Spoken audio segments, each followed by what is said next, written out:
好的 Yeah, okay, great. Thank you, Professor Buzan, for your excellent keynote and opening speech. And also, we're very glad to be joined by Dean Liu Debing, but also our friends from Adana Foundation. I know Danny Simon is sitting behind, who was the former provost of Duke Queensland University on the American side. And of course, many think tank fellows and friends at this afternoon. But of course, we're going to put it online.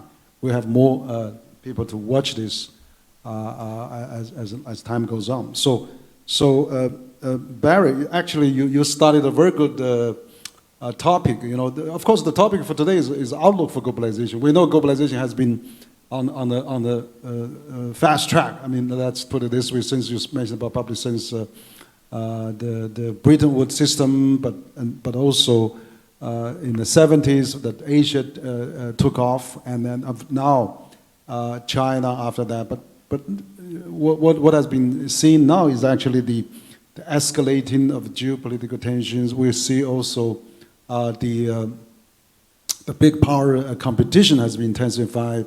Like when I was talking to Graham Allison just about 2 months ago here, he was also thinking of how we can avoid Houthis trap.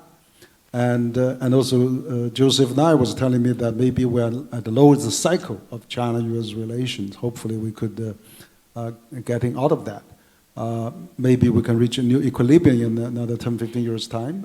But right now we're locked into this competition phrase as U.S. Secretary Blinken put it. You know, we are in this competitive mode for a very long time.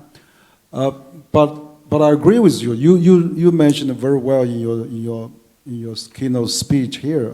I think I totally agree with you that we are in the middle of a shift, probably for purely market economy to a more dynamic, more complicated war situation now. So, for example, the human security is less emphasized now. We're more talking about national security. We're not talking about also economic globalization was not emphasized. So I think all those represent an enormous danger to all of us. So what I can see now is you have give a very good highlight of the challenge we're facing and also the focus we're missing. We actually we haven't focused enough on the human security, particularly not on the climate, on the environment, on those common threats that the mankind face. So in your talk, you highlighted the shift from economic to environmental concerns as a defining aspect of the current globalization. And so, as a permanent leader in the international relation arena, which also you have emphasized the society approach. So, what do you think of this shift impacts the theory both broadly and in specific terms? So, what would be the next really big outcome of this shift? Perhaps you can give a bit more elaborating on that. So yeah, that's his own. Yes. Okay, I certainly agree that the language of world politics has shifted into a geopolitical language, and it seems to me that is one extremely good indicator of a second Cold War. When people start to talk in geopolitics, then you're in a Cold War. But whilst I say that, I think when you use a phrase like locked into competition, that raises alarm bells for me. Right? So I am not a fan of realist thinking about competition, because realism is a self-fulfilling prophecy. The more people who believe what the realists say, the truer what they say will be, because they say conflict is inevitable. If you believe conflict is inevitable, then it becomes inevitable because you believe that, and so does everybody else, so their behavior goes that way. Right? So I think one has to be extremely skeptical when listening to realists who make that kind of argument and say conflict is inevitable. We are stuck with this, there's no way out, etc., etc. There's always a way out. It just requires a different kind of politics, a different kind of mindset. The realists may actually be right most of the time, but they are not right in principle. And by arguing the way they do, they close the door to any other possibility. So if you believe the realists, then there's nothing to discuss here. It's just going to get worse, and there will be more and more conflict, and climate change will play into that conflict. It will divide people, add to the reasons why they fear each other and are suspicious of each other, and play against each other in these kinds of power games. Right? So I think you can take that point of view if you want to. It's a very easy, in some ways, quite a comfortable point of view. It just happens to be wrong. I will start from that position, and I need to be clear about that.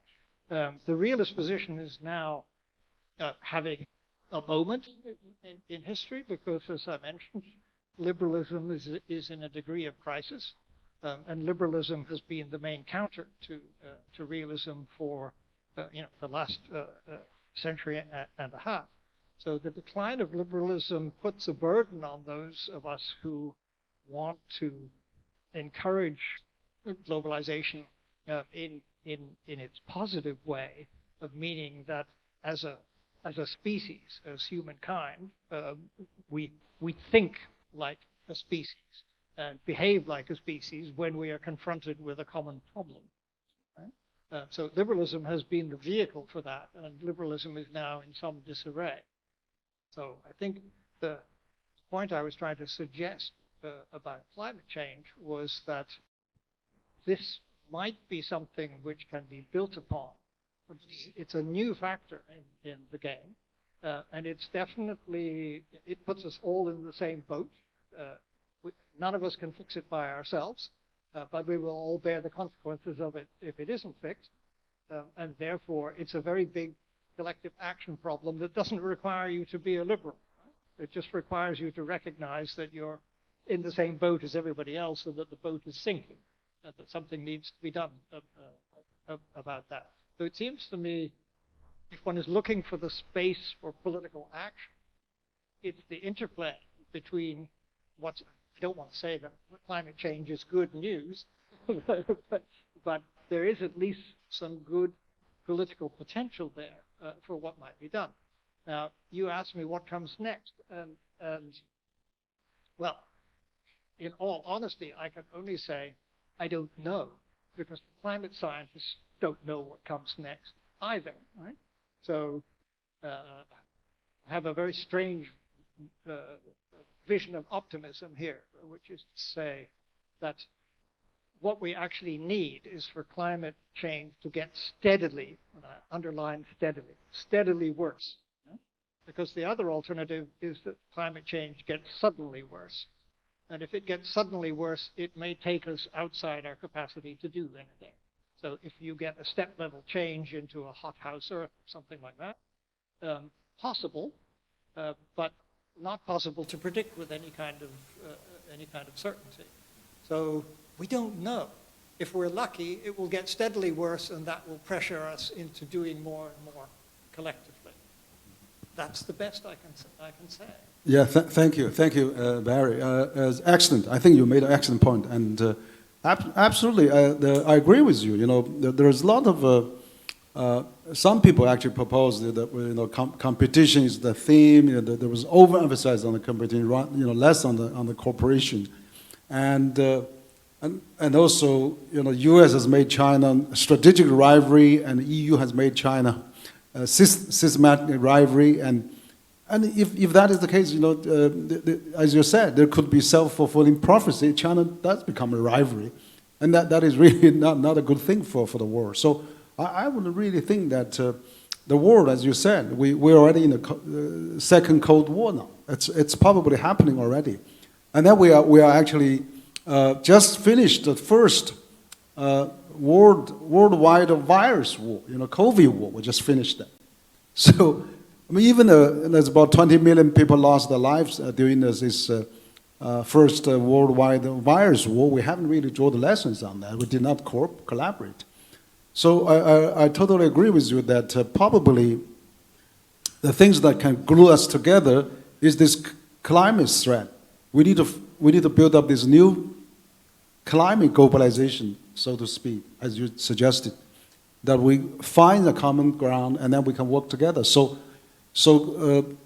I agree with you. You know, this is probably the low-hanging fruit that really can combine the mankind together, and we are facing the common security rather than we are really talking too much about national security, which is you know, drive up all the military budget and then escalating each other, and we may really fulfilling the self-fulfilling prophecy that we're bound to be competitive, bound to confrontational and conflict. That's something we want to avoid. So what I think the next big drawing, what I like to ask you is about what, in addition to the climate, what about AI? You know, artificial intelligence is so uncertain. It's something new. It's, you know, U.S. is doing that, China is doing that.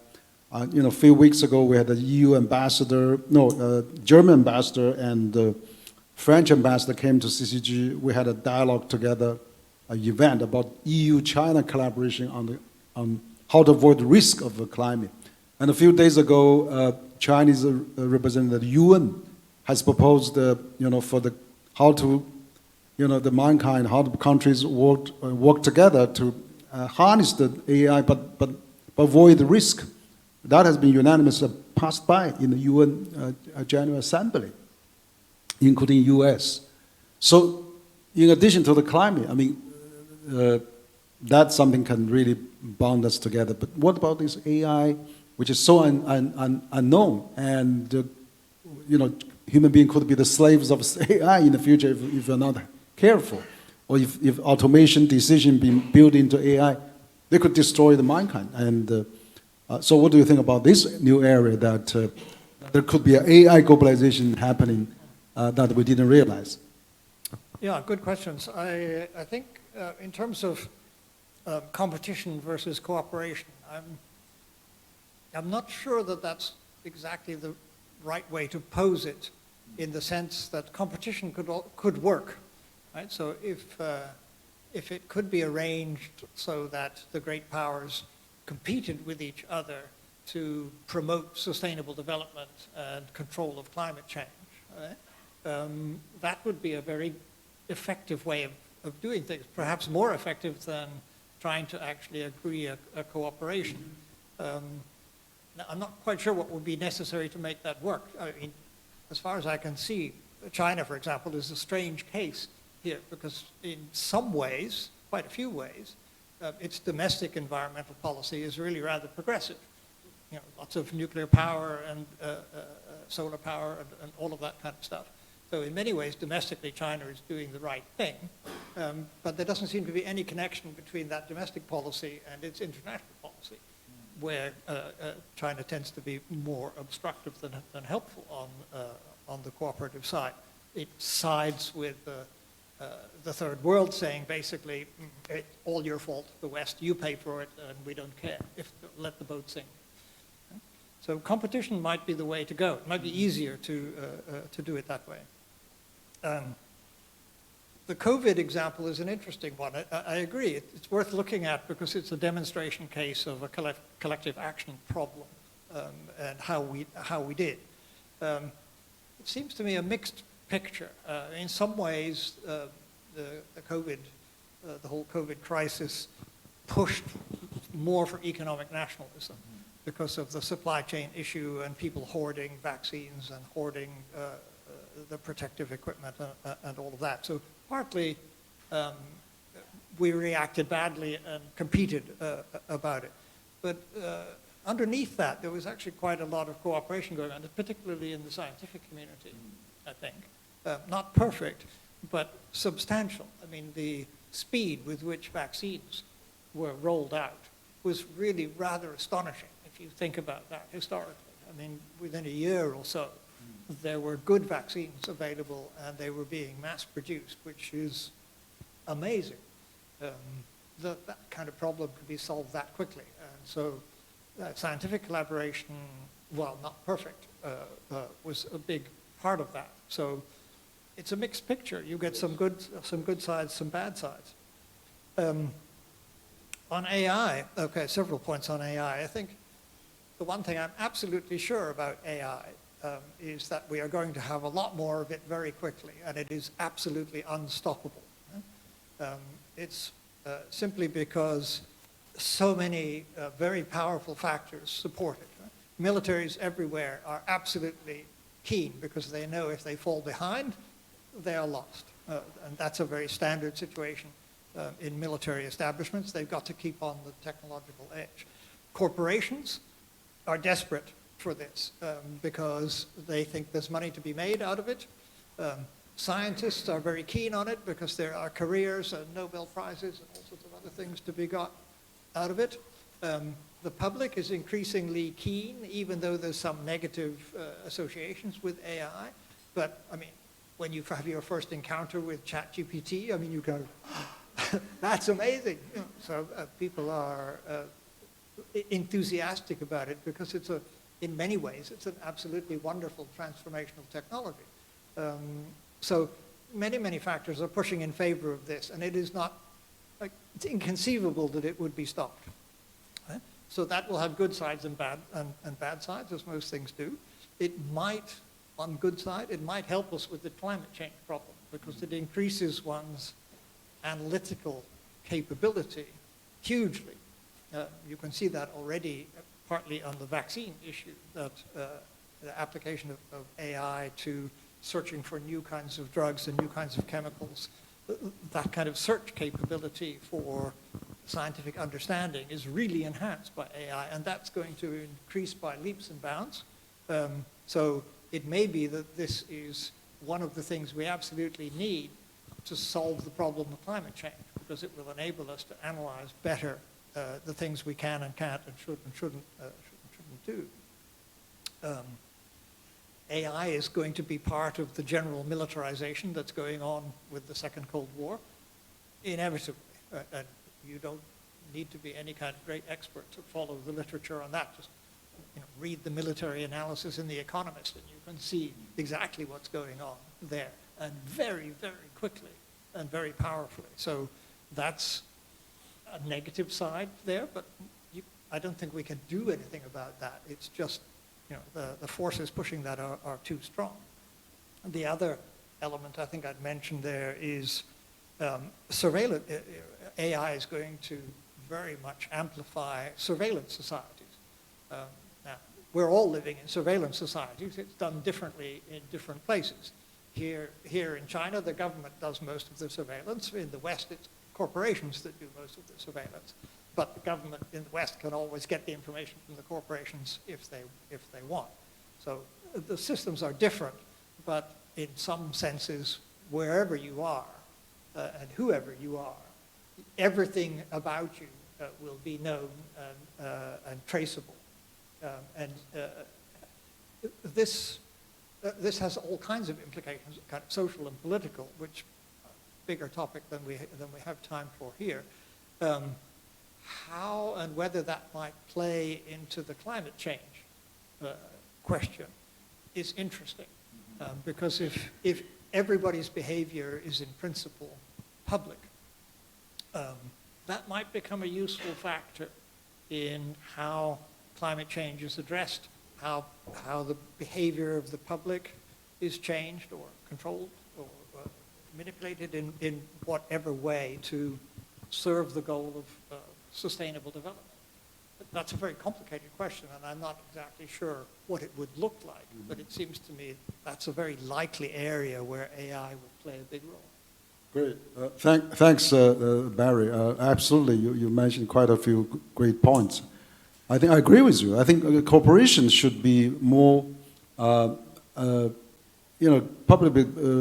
put it in a more constructive mode, which is that it does benefit a competition as well. And we can see one of the examples I can give is that, there's a huge global deficit on infrastructure worldwide, where China realized that, and China has actually put forward on the Belt and Road Initiative. And to really benefit in the global South countries, like China has already invested $1 trillion, about 3,000 projects across the developing countries. So 7-8 years later, then we had the U.S. propose Build Back Better World, U.S.-style infrastructure project, and EU put the EU Global Gateway, and India has put Indian Middle East Europe corridor. So, yeah, because China did that, everybody's, oh, there's a big deficit on the infrastructure, and then they actually come up with their respective plan. But the key is that, can this plan be collaborative, cooperative? We'll have a World Bank, we have Asian Infrastructure Investment Bank, Asian Development Bank, African Development Bank, European Development Bank. Can they really work together? So can we have Olympic-style cooperation? Another example I can think about is this, you talk about environment. Even we are facing the environment challenges now.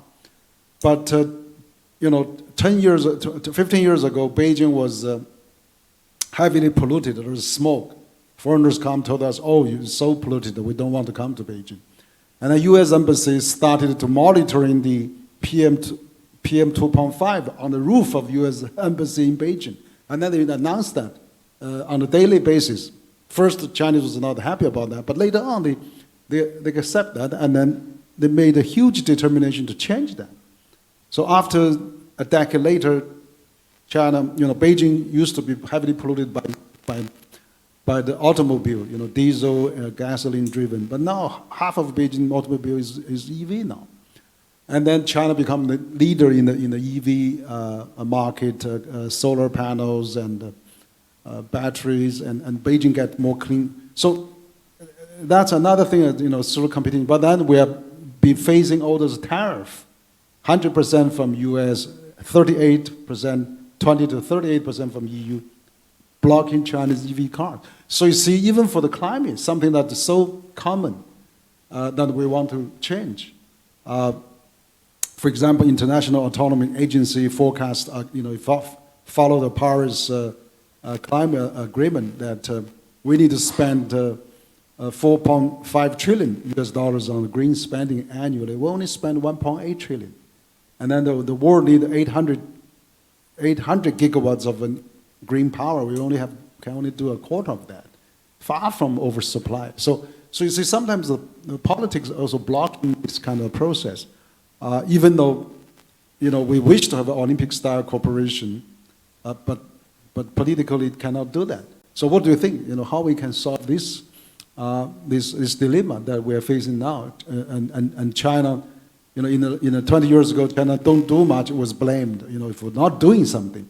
Now China has really taken a big stride forward. Did quick upgrading, and then you are doing too much. You are oversupply, overcapacity.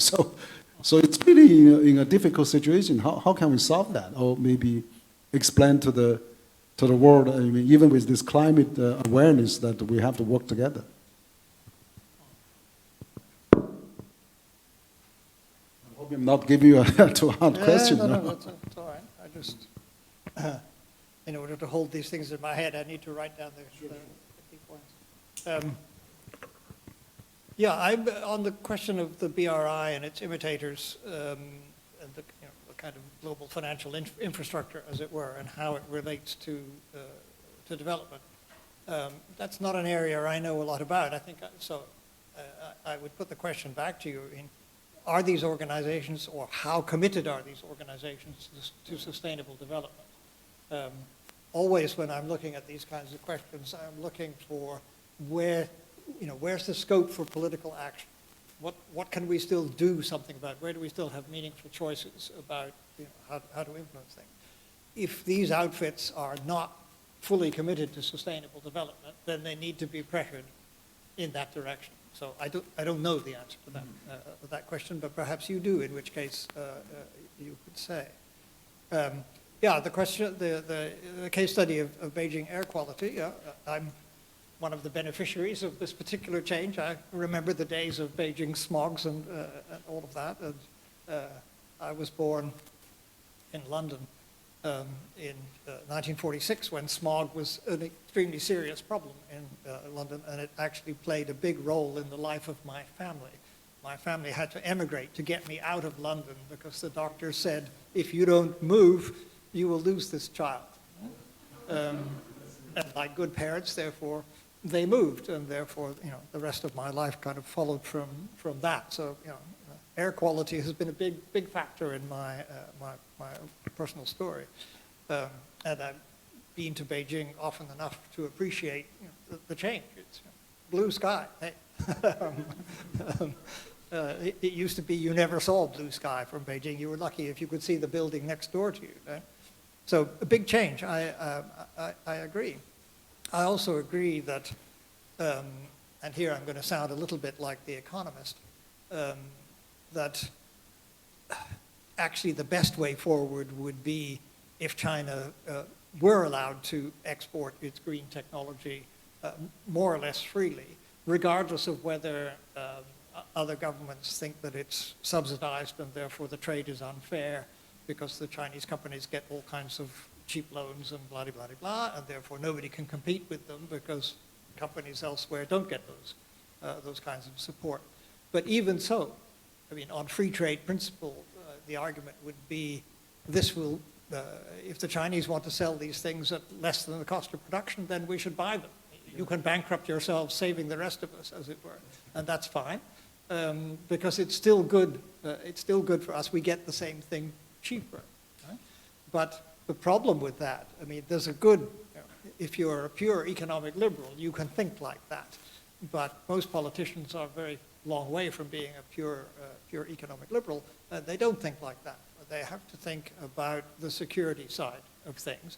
And there's no question at all that the Second Cold War has poisoned the atmosphere about this, right? Because a lot of this kind of trade has been weaponized to the extent that trade produces dependencies. And you saw this in the COVID crisis. If people, the standard liberal argument about trade is that you don't have to worry about security because there are always lots of suppliers. So if you don't produce this thing yourself, several other people do, and therefore you get to choose who you buy it from, and that's where your security lies. But in the case of China, China has, as it were, monopolized a certain number of industries by subsidizing them, and therefore nobody can compete with them, and therefore there's only one supplier. And China is more or less completely ruthless in weaponizing trade dependency. Right? So it's very quick to punish people if they do things it doesn't like, and if there's a trade dependency there that they can be punished with. Think of Chinese relations with Australia, for example, or Canada, or Norway, or a dozen other countries with whom China has tried to use trade dependency for political purposes. So that, that tendency was there already. And now that we're in a second Cold War, the whole security issue becomes politically much more prominent. And the security issue will always override the trade logic. So basically, politicians now have to answer to populations who say, we do not want that COVID thing to happen again. Right? We do not want to find ourselves in a crisis where we find, even a big country like the US, we don't produce this stuff, and therefore we're completely dependent on our, on somebody we think is our enemy for the supply. No, that's not politically acceptable. And so the Cold War is poisoning the trade atmosphere there. And the logic, which is perfectly sound, I mean, I agree that in an ideal world, that should happen. That everybody should buy that technology as quickly as they can, and that would help to green development faster than anything else. But it's not going to happen because the political environment that supports it has collapsed. Well, it's very unfortunate to see that. That's right. I mean, I remember, every year when they have a COP 27 or 26, or even now going to be 28, there's a complaint there's not enough funding, financing, money pool to really helping the developing country to fight the climate change. You're right. If China can produce solar panel, cost-effective, cheaply, it's indirectly China's contribution to this money pool to fight the climate change, to helping the developing countries. So, the Cold War mentality and this kind of theory is really blocking people from using each other. But I think for example, I mean China 90% of China fleet is composed of a Boeing and Airbus. Because China didn't say, oh, it's because we produce the US, the EU, that's oversupply or overcapacity. China still buys a lot, you know. So absolutely, this Cold War mentality doesn't really help. And then I think for people in academia and think tanks, really how we can really get more focus on this and reduce the tensions and reduce the mistrust between the major countries. So I would like to think now. For example, we are seeing the developing world is getting really big. We're having a BRICS summit coming soon, and last year the BRICS summit doubled, right? That's also a new wave of globalization because they want to join the BRICS because they see the economic benefit, and so we are maybe living in a more fragmented world now, and a unipolar world is gone, and then the multipolar world system is not there yet, even though the multipolar countries are coming up, and also there's mid-power countries and many countries like that.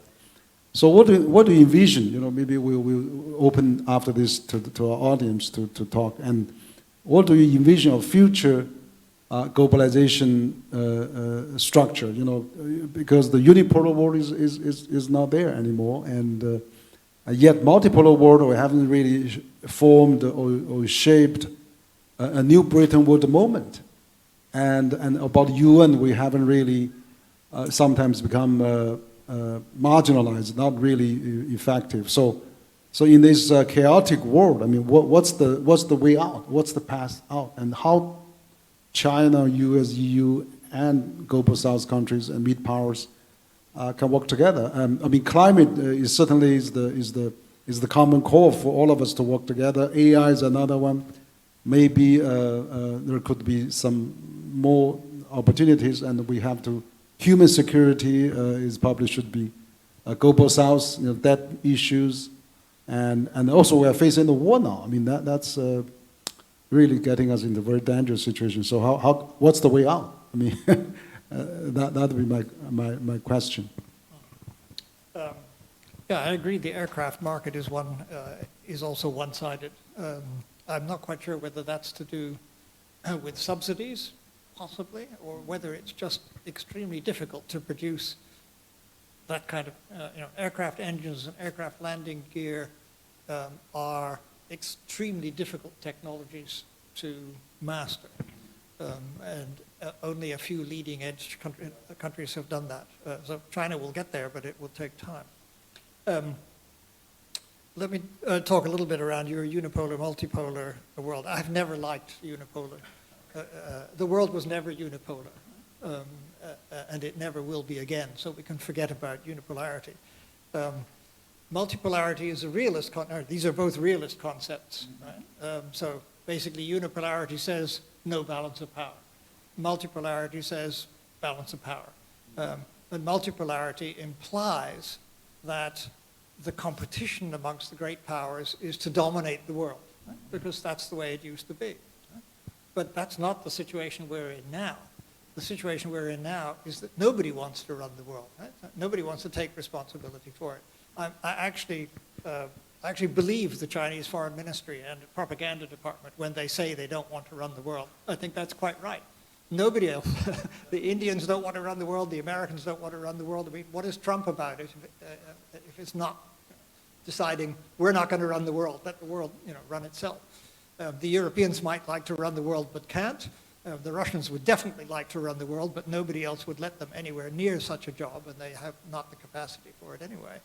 So we're in a world where the old great powers and the new great powers, none of them want to run the world. Right? And that's the problem. So the world we're leaving, the Western-dominated world, was one in which the kind of globalization was defined or understood in a universalist way, in a kind of liberal way, because for a long time, modernization was equated with westernization. And that was a big problem for China and a big problem for Japan and other countries. It was always wrong, right? So even Japan did not I mean, Japan modernized very successfully, but it certainly didn't become Western. I mean, I've been to Japan plenty of times, and I can tell you, it is not a Western country, right? It's a modern country for sure, but it is absolutely not a Western country. And China is going down the same route. It's modernizing, definitely a modern country, but definitely not a Western country. So what we're going to get is a kind of more and more universalized modernity spread more widely through the world, but with different interpretations and different understandings. So the liberal understanding, which has been the only understanding of modernity for a long time, is now giving way to a world in which it is perfectly obvious, led by Japan a long time ago, though nobody recognized it. The Japanese were the first people who modernized without Westernizing. They adopted some Western elements, but they didn't become Western. They didn't surrender their own culture. And that will be increasingly the case. So we will be in a world of diversified modernities, which will have different kinds of societies and different kinds of politics attached to them. So the world that we're heading into is going to be a decentralized world compared to the one that we've been in. It will be decentralized in terms of wealth and decentralized in terms of power and decentralized in terms of political and cultural authority, much, much more than it has been during the Western period when there was just one central power, wealth, and culture. Okay? So we've never been in a world like that before, ever. It's an entirely new thing. We've been in a world which had many different cultures and civilizations in it before, but then they weren't very closely connected with each other. So China was quite remote from the Mediterranean cultures and all of that, and the Americas even more so. Now we're in a world in which cultures are different, and they are increasingly equal in terms of modernization, but they are extremely interdependent, both economically and also now in relation to climate change and kind of planetary management. That's a new world, and I think it's therefore, whatever assumptions you make about it, have to start from the idea that it's going to be a relatively decentralized political order, and the question will be whether that order can agree that it has some common problems which need to be dealt with together. It is not going to be aiming for a universal political order around liberalism. So the kind of Francis Fukuyama model is gone. Right? This new model is something completely new, and we have to try to work to find a way of respecting the differences and operating with the differences, but being able to cooperate when we need to for collective purposes.